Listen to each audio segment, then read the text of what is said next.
Record. Halo, Assalamualaikum warahmatullahi wabarakatuh. Baiklah, pada hari ini saya akan mempresentasikan tugas kuliah, yaitu risiko utama perusahaan logistik akibat banjir di wilayah Jabodetabek. Pertama-tama saya ingin memperkenalkan diri, nama saya Rifki Kurniawan.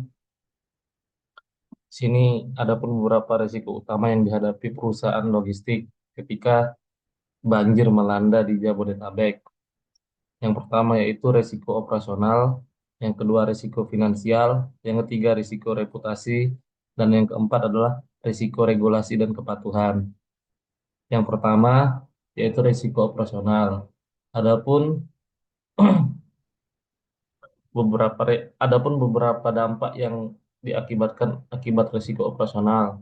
Yang pertama yaitu keterlambatan pengiriman, yaitu infrastruktur transportasi yang terganggu akibat banjir menyebabkan kendaraan pengiriman tidak dapat beroperasi secara normal. Yang kedua, kerusakan aset dan infrastruktur, yaitu gudang, pusat distribusi, serta armada kendaraan pengiriman yang terendam air bisa mengalami kerusakan dan memerlukan biaya untuk perbaikan dan penggantian. Yang ketiga, yaitu gangguan rantai pasok. Gangguan rantai pasok ini merupakan barang yang tertahan atau rusak yang berada di gudang yang menyebabkan keterlambatan pengiriman ke pelanggan maupun ke mitra bisnis. Yang kedua, risiko finansial. Yang pertama, dampak dari risiko finansial yaitu kerugian pendapatan. Kerugian pendapatan yaitu ketidakmampuan perusahaan dalam memenuhi permintaan pelanggan yang mengakibatkan kehilangan pendapatan dan potensi denda keterlambatan. Dampak yang kedua yaitu biaya tambahan. Perusahaan harus mengeluarkan biaya tambahan untuk pemulihan operasional, seperti perbaikan gudang, relokasi barang, ataupun kompensasi pelanggan.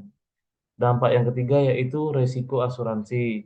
Jika perusahaan tidak memiliki perlindungan asuransi yang memadai, maka beban finansial akan semakin berat.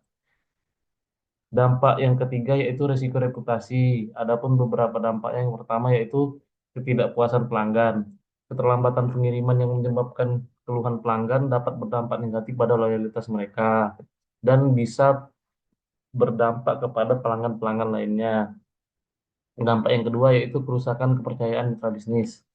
Pihak yang bergantung pada layanan logistik, misalnya e-commerce dan retail, bisa kehilangan kepercayaan dan beralih ke penyedia jasa lainnya. Dampak yang ketiga yaitu citra yang terdampak. Citra perusahaan sebagai penyedia layanan logistik yang handal dapat menurun, terutama jika tidak ada langkah mitigasi yang efektif. Dampak yang keempat yaitu risiko regulasi dan kepatuhan. Adapun dampak-dampaknya yaitu yang pertama kewajiban hukum dan kontrak.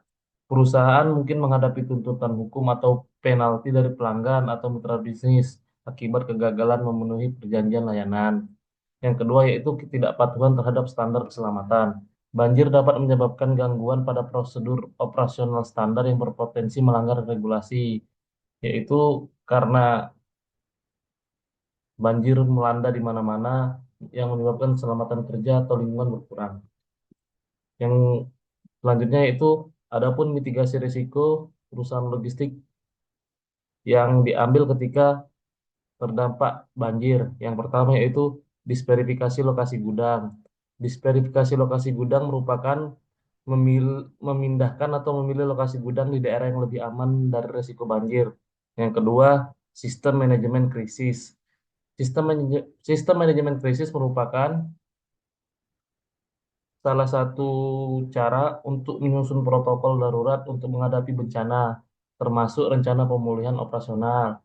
Yang ketiga, penggunaan teknologi dan data. Di sini sudah banyak teknologi dan data yang bisa diakses dari internet maupun aplikasi lainnya, yaitu dengan memanfaatkan data cuaca dan teknologi prediktif untuk mengantisipasi gangguan operasional. Yang keempat, asuransi yang memadai.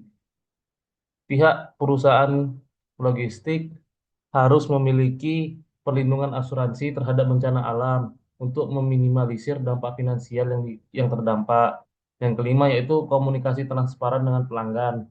Dalam hal ini, pihak perusahaan logistik harus memberikan informasi secara real time dan secara transparan mengenai keterlambatan pengiriman, dan selalu mencari solusi untuk penyelesaian keterlambatan barang tersebut. Yang terakhir yaitu meningkatkan infrastruktur dan logistik alternatif. Di sini perusahaan logistik dituntut untuk menggunakan jalur pengiriman alternatif dan menyiapkan gudang cadangan. Jadi kesimpulannya, jika tidak, jadi akibat dampak banjir ini, jika tidak dikelola dengan baik dan benar, maka akan menyebabkan kerugian finansial, kehilangan pelanggan, bahkan kebangkrutan. Namun apabila manajemen risiko yang diambil tepat, perusahaan logistik dapat bertahan dan tetap kompetitif di industri yang sangat bergantung pada ketepatan waktu dan kendala pelayanan.